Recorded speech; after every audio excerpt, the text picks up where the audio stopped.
함께 은혜 나눌 하나님 말씀은 에베소서 4장 13절에서 16절까지 말씀. 다 찾으셨으면 함께 한 목소리로 합독합니다. 시작.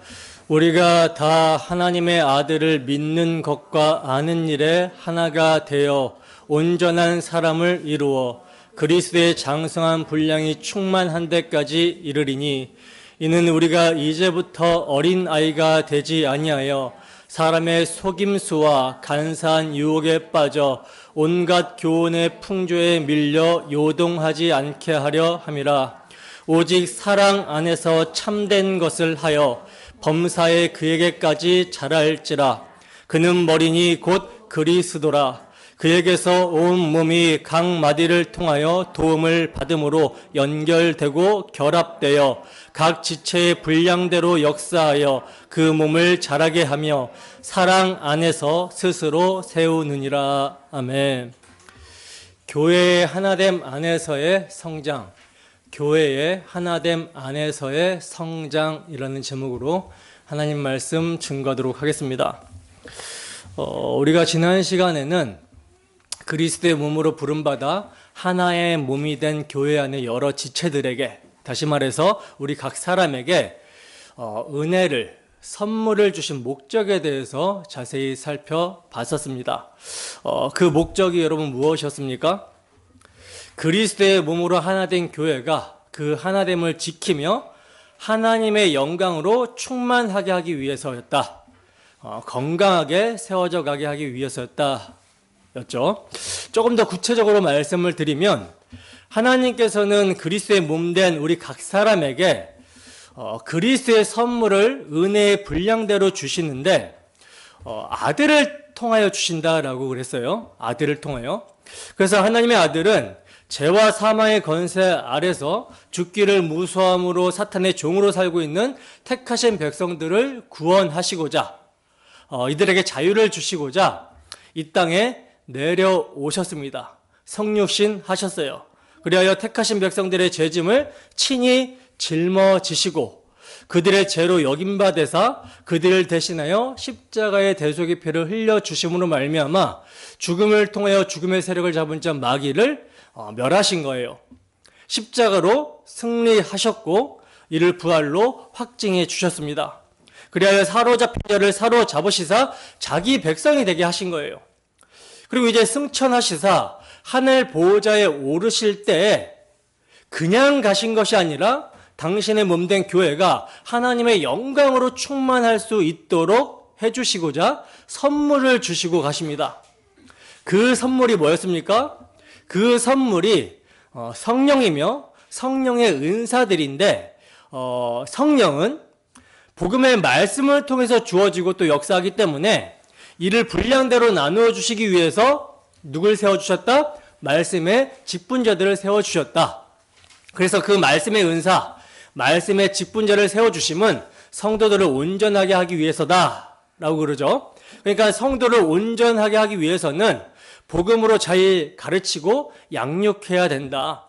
그리고 이렇게 온전해지면 이 성도들이 그리스도의 몸을 세우기 위하여 봉사할 수 있게 되고 서로를 위해 섬길 수 있게 되고, 그렇게 되면 주님의 몸된 교회는 잘 세워져 갈 수 있게 된다. 그러므로 은혜, 선물을 주심은 말씀의 직분자들을 세워주시고 교회의 말씀이 계속 선포되게 하시는 이유는 자기의 몸, 예수 그리스도의 몸을 건강하게 세우기 위함이다 라는 것을 우리가 이제 지난 시간에 살펴봤었습니다. 여기까지가 지난 시간에 우리가 살펴본 내용이고요.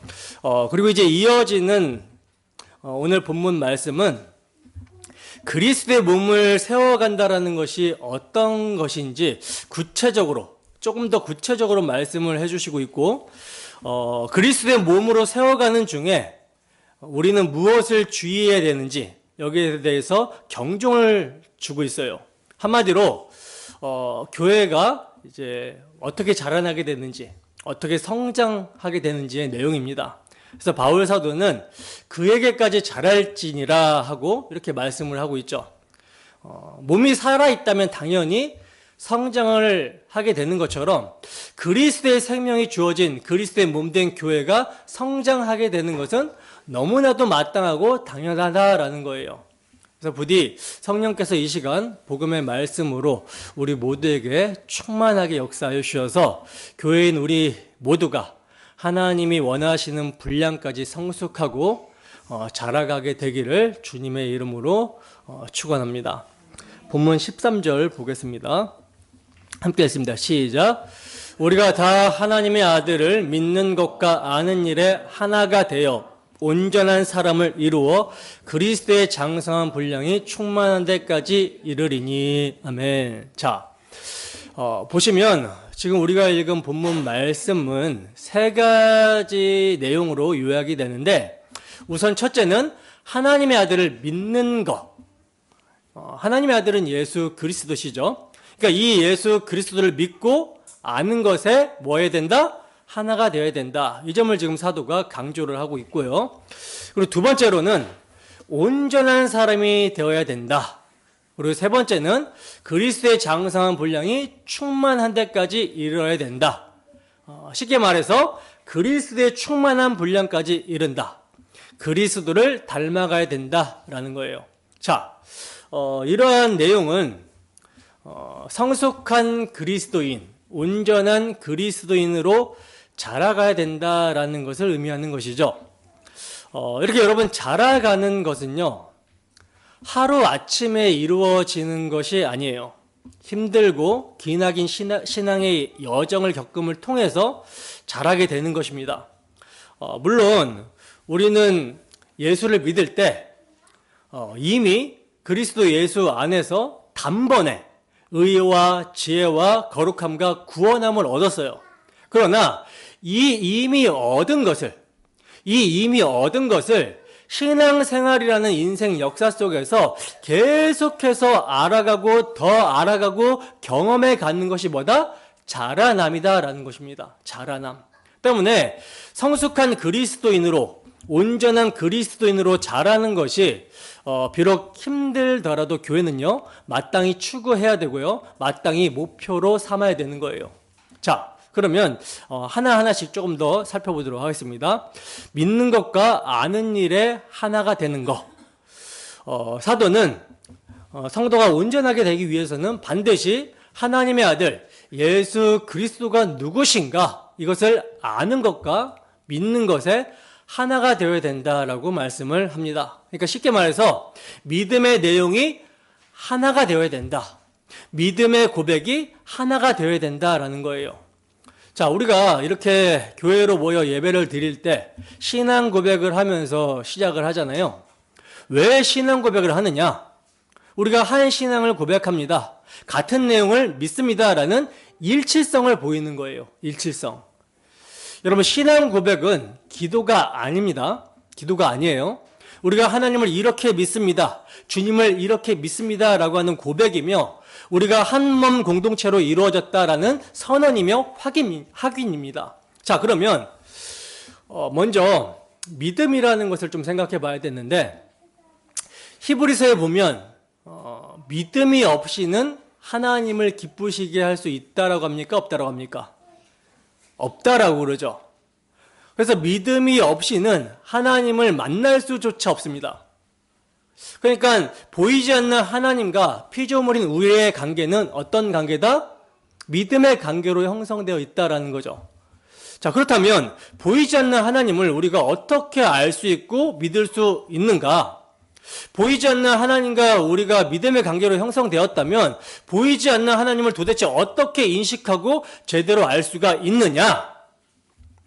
자, 이것은요, 우리가 하나님을 알겠다고 나아가겠다라고 해서 알 수 있는 게 아니죠. 이것은 하나님께서 은혜로 당신을 인식할 수 있도록 해주셔야 알 수가 있는 거예요. 그래서 하나님은 당신의 택하신 백성들에게 항상 계시로, 말씀으로 찾아와 주십니다. 그리고 그 계시, 하나님의 말씀이 육신이 되어 오신 분이 누굽니까? 예수 그리스도시죠. 하나님은 당신의 말씀이신 성자 하나님을 인간의 모습으로 보내주셨고, 그래서 예수 그리스도를 통해서 하나님이 누구신지, 아버지가 누구신지를 알게 하셨다라는 거예요. 예수님의 말씀과 가르침과 그가 행하신 일, 십자가에서 죽기까지 사랑하신 대속을 통해서 예수님을 보내주신 하나님이 어떤 분이신지를 알게 하셨다라는 거죠. 자, 그리고 이 사실을 잘 기록해 주신 성경을 또 우리에게 선물로 주셨습니다. 그래서 이 성경을 뭐라고 하느냐? 특별 계시라고 그러죠. 특별 계시. 하나님께서 택하시고 사랑하시는 자들에게 특별히 은혜를 베풀어 주신 계시서가 바로 성경이라는 거예요. 우리는 이 성령으로 감동된, 성령의 감동으로 기록이 된 성경을 통해서 예수 그리스도와 그가 행하신 일, 십자가 복음이 무엇인지를 알게 되고, 이를 통해서 아버지의 마음, 예수 그리스도의 아버지 하나님을 바르게 알고 바르게 믿게 되는 것입니다. 따라서 이렇게 바른 믿음을 소유한 사람들은요, 그 믿음의 내용이 서로 일치하게 된다는 거예요. 이것이 바로 아는 것과 하나가 되어야 된다라는 의미입니다. 그러니까 믿음은 덮어놓고 믿는 막연한 믿음이 아니라는 거예요. 아는 것, 곧 지식이 뒷받침해주는 믿음입니다. 만약에 지식이 없다면 이 지식 없는 믿음을 뭐라고 하냐? 광신이라고 한다고 그랬죠. 광신. 뭘 믿냐 하면 그냥 믿는데요. 그냥. 너가 믿는 믿음의 내용이 뭐야? 몰라.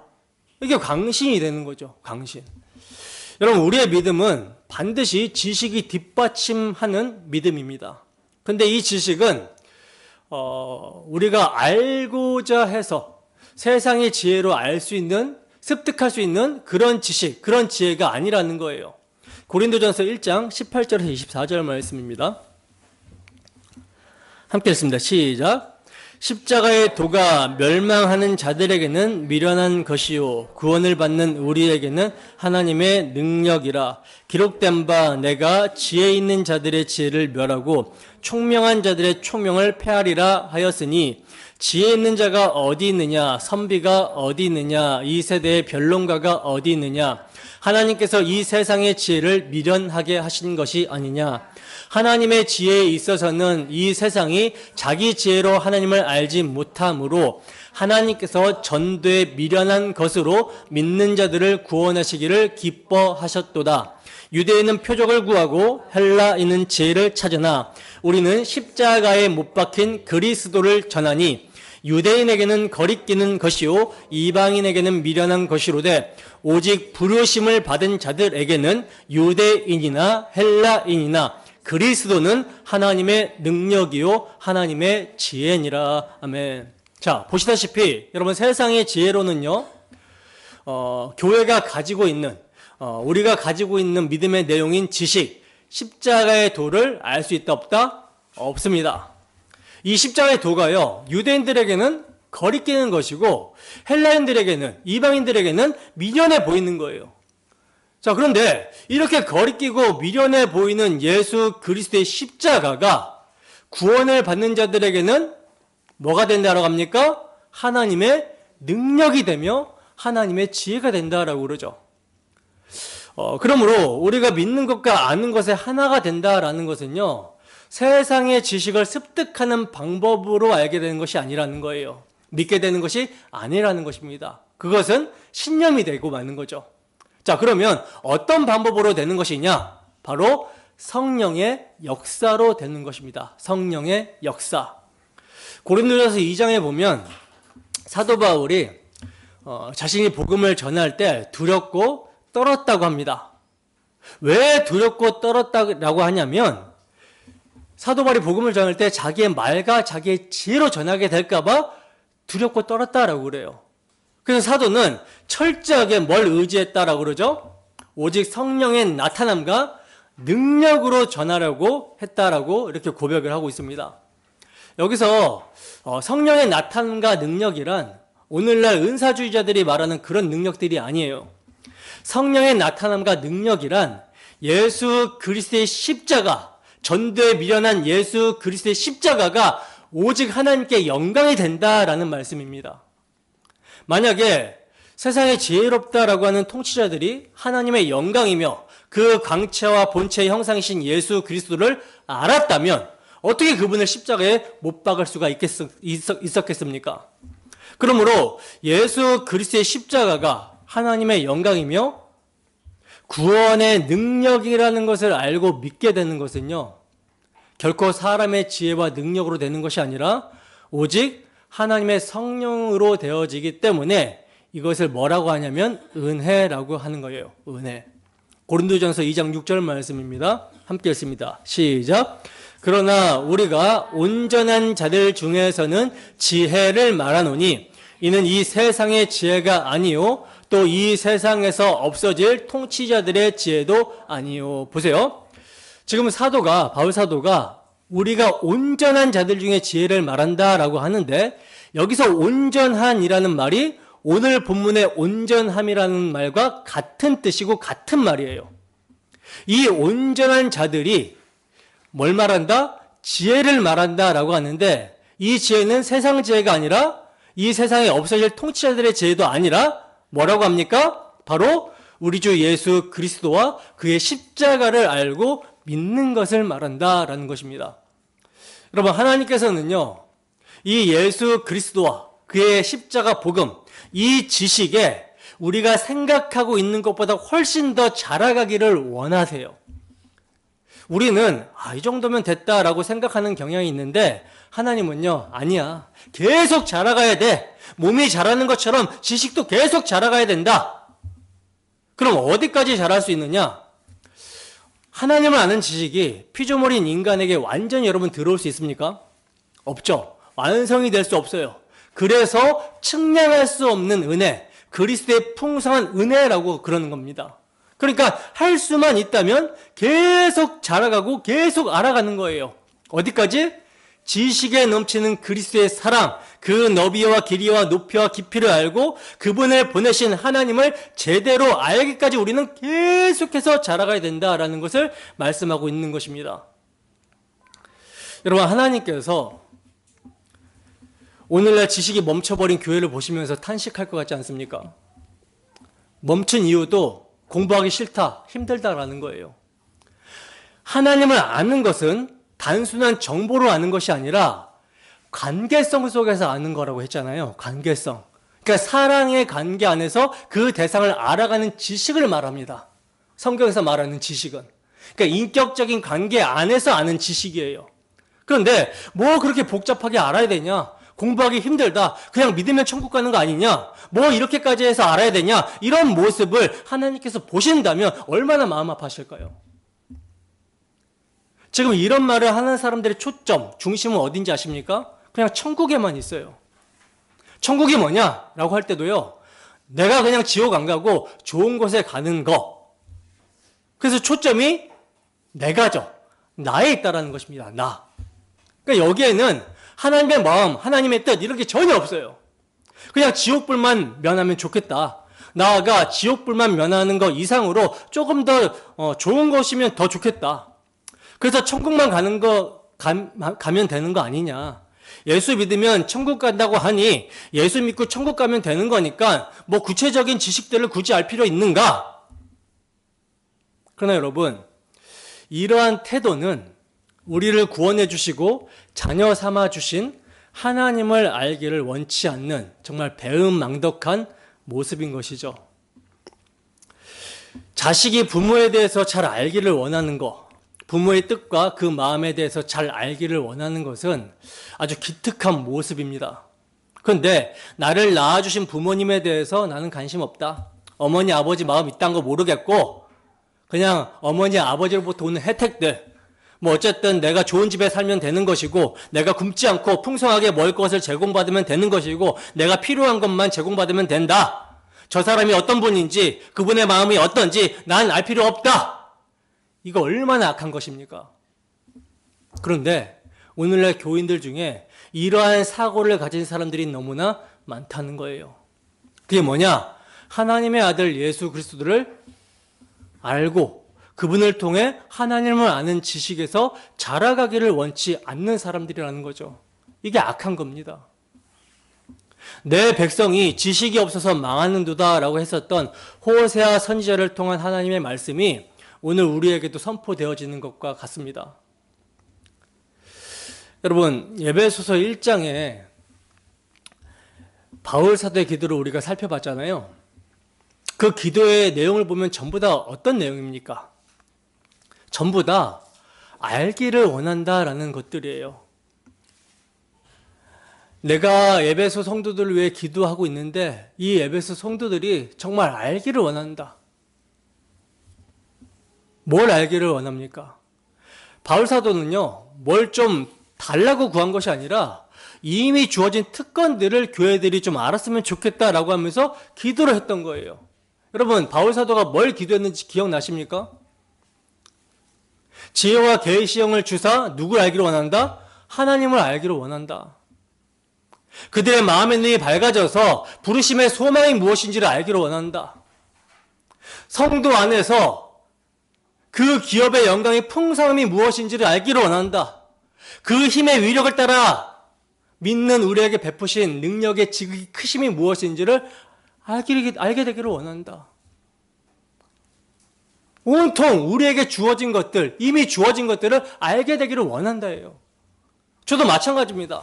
제가 설교하는 이유는 여러분들에게 주신 하나님의 그 풍성한 은혜, 우리 주 예수 그리스도와 그분의 십자가로 인해서 이루어진 모든 은총들을 계속해서 알기를 원한다. 망각하게 되지 않기를 원하기 때문에 매주 이렇게 외치는 겁니다. 그러니까 소극적으로는 망각하지 않는 거, 잊어버리지 않는 거, 그리고 적극적으로는 더 알아가기를 원하는 거. 이 두 가지가 있어야 되는 거예요. 성도를 온전하게 하기 위해서는요, 믿는 것과 아는 것의 하나가 되는 것이 중요합니다. 믿는 것과 아는 것은 하나여야 해요. 교회란 십자가에 못 박히신 예수님을 주와 그리스도로 고백하며 믿는 공동체입니다. 날 위해 십자가에서 대속의 피를 흘려주신 예수 그리스도를 주로, 왕으로 고백하며 그분을 구원자로 고백하는 것. 그러기 위해서는 아는 것이 하나가 되어야 되겠죠. 쉽게 말해서 교리적 일치가 있어야 된다라는 거예요. 자, 그리고 이제 두 번째는 온전한 사람을 이루어라고 말씀하고 있는데, 온전한 사람을 이루어, 이것은 성숙을 의미하는 표현입니다. 성숙. 하나님의 아들 예수 그리스도를 제대로 알고 믿게 되면 교회가 온전해진다라는 거예요. 자, 그런데 이 성숙, 이 온전이라는 단어가 원어적으로 보면 텔레이오스, 목적을 달성하다, 완성, 완전이라는 뜻이거든요. 근데 우리가 정말 이 땅에서 완전해질 수 있는가?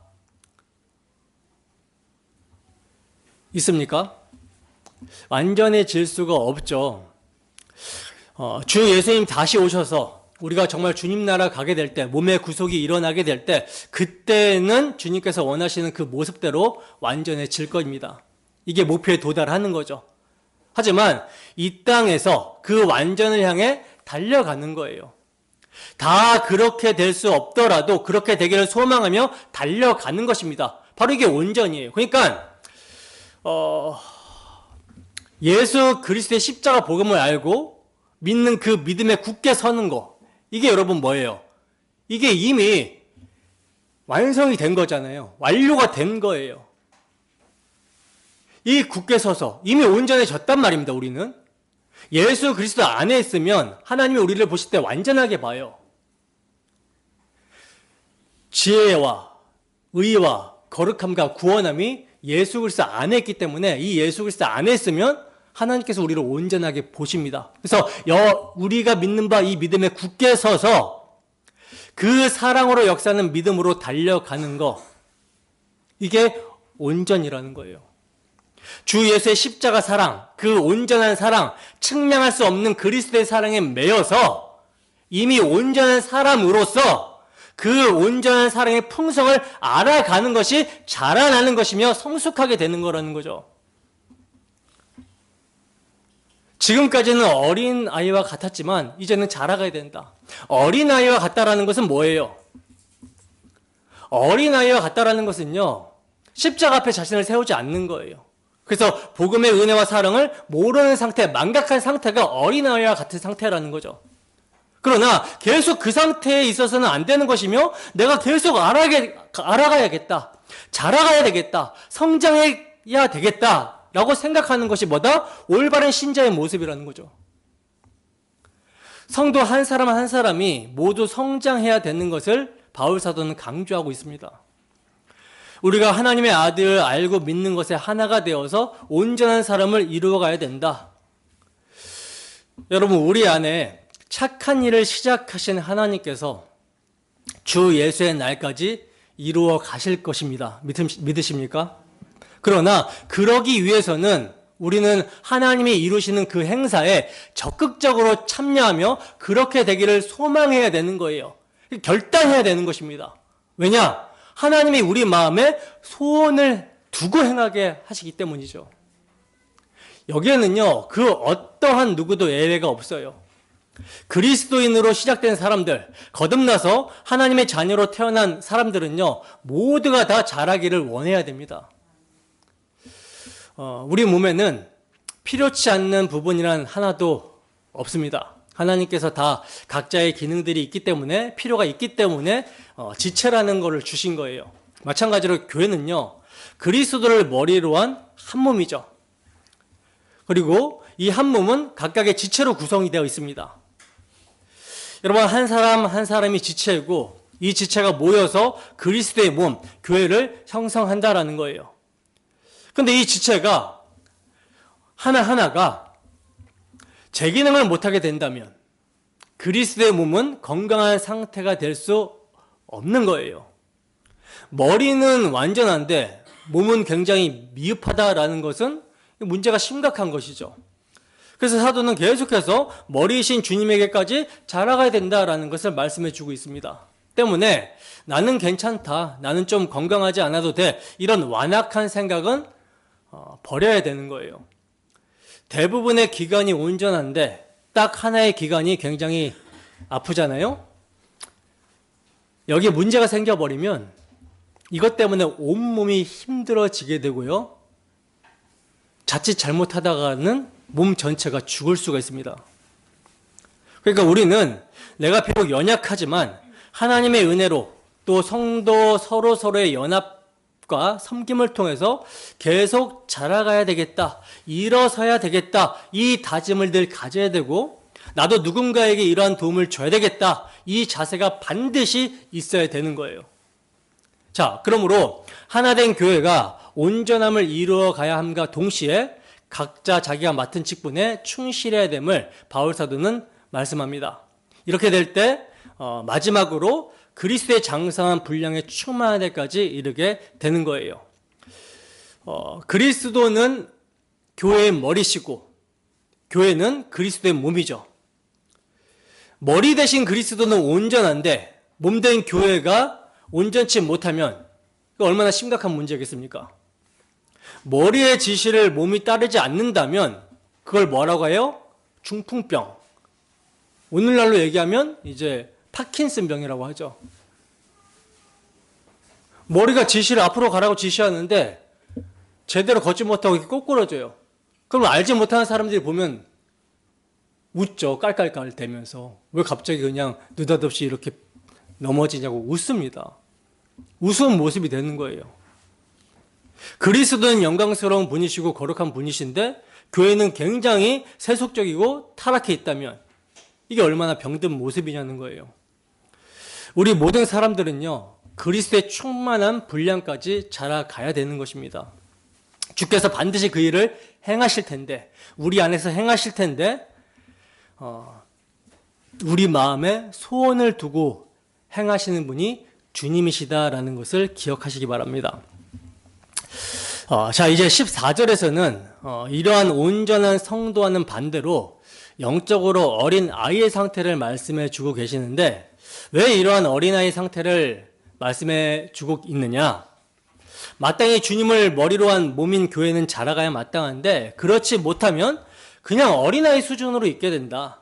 그러나 이렇게 되면 얼마나 위험한지 내가 얘기해 줄 테니 경계하도록 해라. 자, 이런 의도에서 사도는 어린 아이를 대조적으로 말씀해 주고 있는 거예요. 본문 14절 함께 읽습니다. 시작.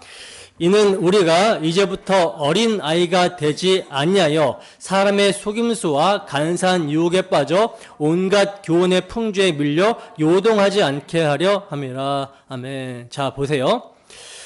지금 이는이라는 말로 시작이 되고 있는데, 이는이라는 말은 앞에 말을 받는 거죠. 우리가 믿는 것과 아는 일에 하나가 되어 그리스도의 분량까지 이르러야 하는 것은 이라는 말이에요.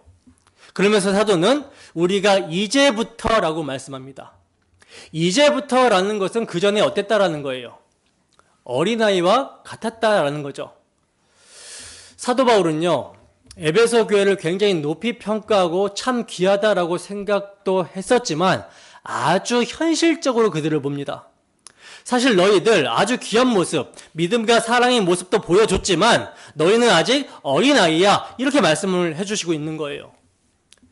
그러니까 하나님께서 교회들에게 요구하시는 분량과 교회들이 이 정도면 됐다라고 하는 분량이 너무 차이가 크다라는 것을 이제부터라고 하면서 사도는 알려주고 있는 것입니다. 그러니까 이제부터는 이런 모습에 그대로 있어서는 안 된다. 너희는 잘해야 된다. 여러분, 진단을 정확히 해야지 치료를 할 수가 있죠. 지금 상태가 어떤 상태인지를 정확하게 알아야지 치료를 할 수가 있고 성장을 할 수 있게 되는 거예요. 물론 자기의 모습을 직면하게 된다라는 것은요, 괴로울 수가 있습니다.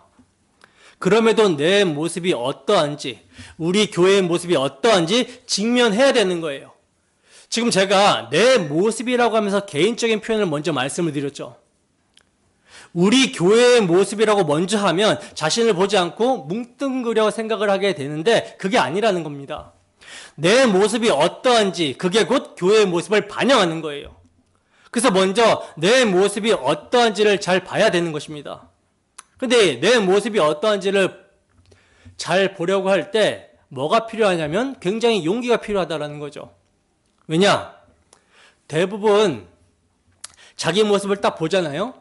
그러면 이 정도면 됐지, 내가 이 정도면 됐지 라고 할 사람이 없어요. 이 정도면 됐다라고 할 사람은 신앙이 없는 사람입니다. 그러니까 이런 사람 빼고는 없어요. 건강한 신앙을 가지고 있다면 자기 모습을 보게 될 때, 직면하게 될 때 정말 마음에 안 듭니다. 그래서 이 자신의 모습을 직면해야 되는데 그게 굉장히 두려워요. 그래서 이것을 지적하는 말씀을 듣거나 또한 겉면을 받게 되면 참을 수 없이 괴롭고 화가 나게 되고 그런 상황이 연출이 된다는 거죠. 하지만 반드시 직면해야 됩니다. 그걸 직면하지 않잖아요? 그러면 주님께 책망을 받았던 라오디게아 교회 같은 그런 모습이 되어버리는 거예요. 주님이 보실 때 그들의 실상은 벌거벗었고 눈먼 자들이었는데 그들 자신들이 자기를 볼 때는 어떤 모습이었어요? 부유하다라고 생각했습니다. 괜찮다라고 생각을 했잖아요. 주님은요, 이런 라오디게아 교회를 보시면서 내가 너희를 보니 정말 미식겁다, 토해버리시겠다라고 말씀하시면서 회개를 요구하십니다. 얼마나 여러분 두렵고 무서운 말씀입니까? 자신의 모습을 직면하고 인정하고 회개해야 된다라는 거예요. 자, 이제 다음으로 주목해야 되는 것은 뭐냐? 어린 아이라는 표현입니다. 어린 아이라는 표현. 어린 아이라고 하면 조금 부정적인 느낌이 들죠. 근데 사실 항상 부정적인 건 아니에요. 왜냐? 예수님께서는 천국은 어린 아이와 같아야지 들어갈 수 있다라고 이렇게 긍정적으로도 사용을 하셨습니다. 이때 예수님이 사용하신 어린 아이라는 의미는 천국이란 인간의 행위로 가는 것이 아니라 오직 값없이 주시는 은혜로만 간다라는 이런 의미로 사용되었죠. 긍정적인 의미로. 또 어린 아이라는 것은 뭔가 시작이 되었다라는 거잖아요. 이전에는 어땠어요? 이전에는 죄와 허물로 죽었었고요. 그 죽은 상태에서 행했었어요. 그러니까 사탄 마귀의 굴레에서 그 종으로 살았던 본질상 진노의 자녀였습니다. 그런데 이제는 새롭게 태어났다라는 것을 전제하는 표현이 뭐다? 어린 아이예요. 긍정적인 표현이죠. 그러니까 하나님의 자녀로 새롭게 태어났다라고 얘기를 하고 있는 것이죠. 이렇게 태어났으면 뭐 해야 된다? 자라가야 된다. 양육하고 뭐 봉사하는 일 너무나 중요하지만 성장해야지만 그러한 일들도 감당할 수가 있어요. 그러니까 우선적으로 중요한 것은 태어나는 것이 중요합니다.